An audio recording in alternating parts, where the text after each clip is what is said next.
مساء الخير على متابعينا، حلقة جديدة من برنامجكم مجال للكلام. النهاردة هنتكلم عن الفنان اللي اتلقب بفطوطة. عايزين تعرفوا هو مين؟ هقول لكم بعد الفاصل.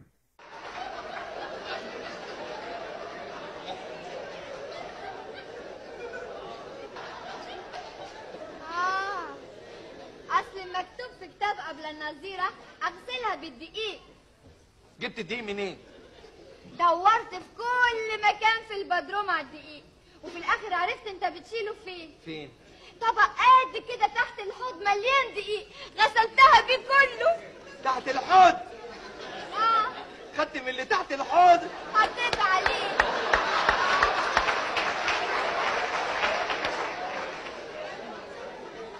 تغسلي الفرخه بالاسمنت يا لينا، مش عارفه تفرقي بين الدقيق والاسمنت. النهاردة هنتكلم عن الفنان سمير غانم. اتولد 1937 في أسيوط. من وهو صغير كان بيحب الفن والتمثيل قوي، لدرجة ان هو ما اتخرج من كلية الزراعة اتجه للفن والتمثيل واشتغل في فرقة مسرحية صغيرة لحد ما قابل الضيف أحمد وجورج سيدهم وعملوا ثلاثي أضواء المسرح. عملوا فرقة قوية جدا حققت نجاح قوي وكسروا الدنيا وعملوا مسرحيات كتيرة جدا لحد ما مات الضيف أحمد. فضل شغال فترة كبيرة مع جورج سيدهم.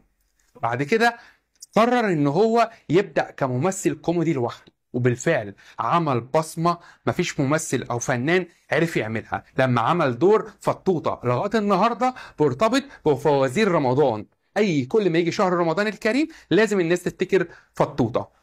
ومن انجازاته كمان ان هو عمل اكتر من 300 عمل فني ومسرحي وسينمائي. من اشهر افلامه راجل فقد عقله، غريب في بيتي، 30 يوم في السجن، اذكياء لكن اغبياء. ومن اشهر مسرحياته المتزوجون واخويا هايس وانا لايس. ومن اشهر مسلسلاته عيون وكيف تخسر مليون جنيه.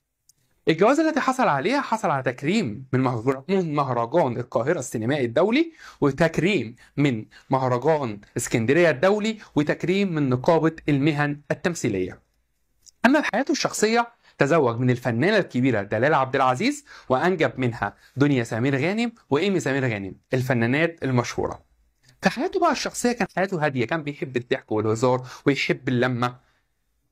في أواخر أيامه تعرض لفيروس كورونا ومات 2021 بعد صراع مع المرض، ودي كانت صدمة للجمهور.